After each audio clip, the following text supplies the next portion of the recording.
Միքայել arczepiskopos Աջապահյանը դատապարտվեց 2 տարվա ազատազրկման։ Միքայել arczepiskopos Աջապահյանին մեղադրանք է առաջադրվել այն բանի համար, որ նա ունենալով arczepiskopos-ի հոգևոր աստիճան եւ հանդիսանալով հայ առաքելական Սուրբ եկեղեցու Շիրակի թեմի առաջնորդը, պարբերաբար հրապարակային ելույթներով հանդես գալով զանգվածային լրատվության միջոցներով նախ 2024 թվականի փետրվարի 3-ին, ապա նաեւ 2025 թվականի հունիսի 21-ին զանգվածային լրատվության միջոցների ներկայացուցիչներին տրված հարցազրույցների ընթացքում հնչեցրել է իշխանությունը զավթելուն ուղղված հրապարակային կոչեր։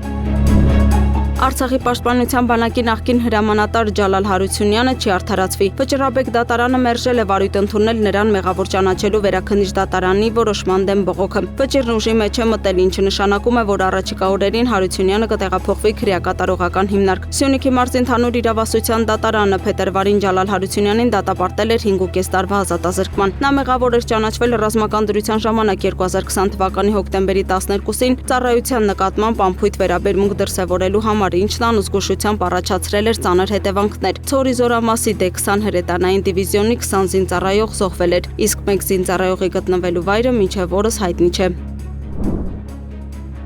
Փաստական տվյալներ են ձեռք բերվել այն մասին, որ Պաշտպանության նախարարության զորամասի ժամկետային 2 զինծառայող նույն զորամասի ժամկետային զինծառայողի նկատմամբ դաշան վերաբերմունք դրսևորելու եղանակով վերջինիս անզգուշությամբ հասցրել են ինքնասպանության։ Մասնավորապես 2 զինծառայողները տարբեր պատճառներով պարբերաբար սեռական բնույթի հայհոյանքներ են հնչեցրել ՍՀ-ի հասցեին, այնուհետև խմբով դաշան վերաբերմունք են դրսևորել նրա նկատմամբ, պատճառելով մարմնական վնասվածքներ։ Քրեական վարույթի նախաքննության ընթացքում պարզվել է, որ զինծառայողի դեմքին արկա մարմնական վնասվածքը նկատել է Պաշտպանության նախարարության զորամասի հրաձգային գումարտակի հրամանատարի թիկունքի գծով տեղակալը, որը պարզելով, որ նշված վնասվածքները պատճառել են զորամասի 2 զինծառայողները, հանցագործության դեպքի մասին սահմանված կարգով չի զեկուցել, այլ դրա փոխարեն կարգադրել է զինծառայողի աչքի շրջանում արկա վնասվածքը շպարել։ Այսպիսով 3 անձի գործողությունների հետևանքով ՍՀ-ն իրեն ամրացված ինքնանձիկով ծնոտի հատվածում կրակահերթով արձակել է 2 կրակոց, գործելով ինքնասպանություն։ 2 անձի նկատմամբ հարուցվել է հանրային քրեական հետապնդում մի խումբ անձանց կողմից զինծառայողին անզգուշությամբ ինքնասպանության հասցնելու,